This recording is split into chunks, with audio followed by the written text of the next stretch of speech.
शेतकरी मित्रांनो नमस्कार. आज तारीख 28 मार्च 2026. आपल्याला कापूस घटनाचे भाव 55,500 बघायला मिळत आहे. हे कापूस घटनाचे भाव 19 मार्चपासून स्थिर आहे.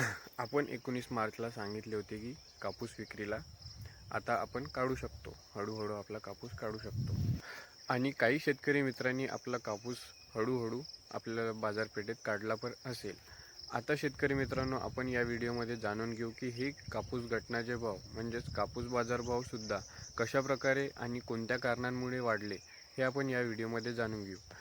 शेतकरी मित्रांनो, शेतीविषयक माहिती तसेच कापूस बाजारभावातील अप टू डेट माहिती मिळविण्यासाठी या चॅनलला लाईक, शेअर, सबस्क्राईब करून ठेवा. पॉलिस्टर मटेरियलची मंदी झाल्यामुळे, कारण शेतकरी मित्रांनो पॉलिस्टर मटेरियल बनवण्यासाठी, पॉलिस्टर धागा बनवण्यासाठी शेतकरी मित्रांनो इंधन लागत असते. इंधनचे भाव वाढले आहे तर पॉलिस्टर मटेरियल बनवायला इंधन मिळत नाही आहे. त्या कारणाने पॉलिस्टर कपड्याची मंदी झाली आहे. म्हणून याच कारणामुळे कापूस बाजारभावात म्हणजेच आपल्या कापडाला मान्यता आली आहे. शेतकरी मित्रांनो, आपल्या जवळील देश म्हणजेच चायना, बांगलादेश, व्हिएतनाम यांसारख्या देशांना कापूस खरेदी करण्यासाठी भारत हे उत्तम पर्याय. कारण भारताकडून कापूस खरेदी केली तर त्यांचा इंधनाचा खर्च, या युद्धाच्या काळात त्यांचा इंधनाचा खर्च आणि कंटेनरचा खर्च हा वाढलेला आहे, तो त्यांचा वाचतो. म्हणून ऑस्ट्रेलिया, ब्राझील, अमेरिका यांकडून कापूस खरेदी करण्यापेक्षा भारताकडून कापूस खरेदी करणे हे या देशांना योग्य वाटत आहे. म्हणून हे देश आपल्या भारताकडून कापूस खरेदीसाठी वाटचाल करत आहे. आणि या कारणांमुळे आपली कापूस बाजारभावसुद्धा वाढलेले आहे, आधीच्यापेक्षा वाढलेले आहे. कापूस बाजारभाव जरी आत्ताच्या कंडिशनला वाढलेले आहे, पण याचा फायदा शेतकरी मित्रांनो CCIला मोठ्या प्रमाणात होत आहे. त्यांनी आधीच आपल्याकडून मोठ्या प्रमाणात कापूस खरेदी करून ठेवली, तेव्हा बाजारभाव कमी होता. शेतकऱ्यांना वाटत नव्हते की वाढणार, तर हमीभावानुसार शेतकऱ्यांनी CCIला कापूस विक्री केली. तर या कारणाने CCIकडे मोठ्या प्रमाणात कापूसाचा साठा झालेला आहे. तो आता CCI हळूहळू काढत आहे. अशा प्रकारे या कापूस बाजारभाव वाढीचा CCIला मोठ्या प्रमाणात फायदा झाला आहे आणि शेतकऱ्यांना योग्य तो आता पण भाव मिळून राहिलेला नाही आहे. कारण शेतकरी मित्रांनो, शेतकऱ्यांकडे आता तिसरा वेचा किंवा फरदडीचा कापूस, हाच कापूस मोठ्या प्रमाणात उरलेला आहे. ज्यांनी कापूस साठवणूक केली नाही त्यांचा हाच कापूस आता उरलेला आहे. आणि शेतकरी मित्रांनो, कापूस क्वालिटीनुसार बाजारभाव लागत असतो.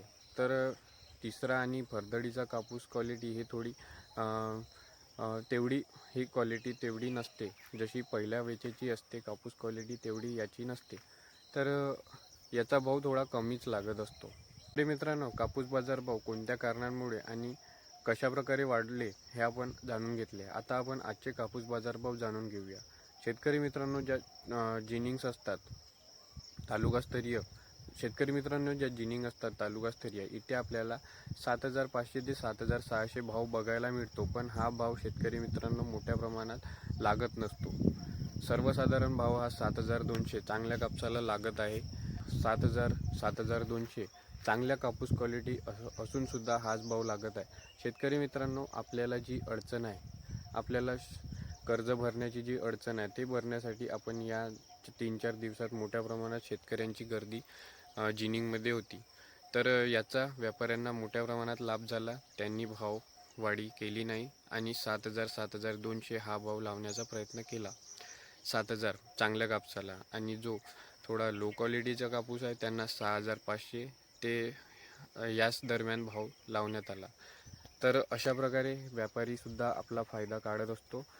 आणि शेतकऱ्याची जी अडचण होती, कर्जमाफीसाठी कर्ज भरण्याची जी अडचण होती, त्याचा पुरेपूर फायदा व्यापाऱ्यांनी घेतलेला आहे. आणि ज्या मोठ्या हिंगणघाट, मानवत, यवतमाळ यांसारख्या बाजारपेठे आहे, इथे आपल्याला 8,000 8,100 असा कापूस बाजारभाव, सर्वसाधारण कापूस बाजारभाव मिळत आहे. आणि जी अकोट, जी मोठी बाजारपेठ आहे आपल्या महाराष्ट्राची, तिथे 8,200 ते 300 कापूस क्वालिटी ज्याप्रमाणे आहे तसा हा बाजारभाव लागत असतो. शेतकरी मित्रांनो, अशा शेतीविषयक माहितीसाठी आणि कापूस बाजारभाव अपडेटसाठी या चॅनलला लाईक शेअर सबस्क्राईब करून ठेवा. अशीच माहिती तुमच्यापर्यंत पोहोचवण्याचा मी प्रयत्न करेन. व्हिडिओ आवडला असेल तर नक्की लाईक करा. इतर शेतकरी बांधवांपर्यंत हा व्हिडिओ शेअर करा. धन्यवाद.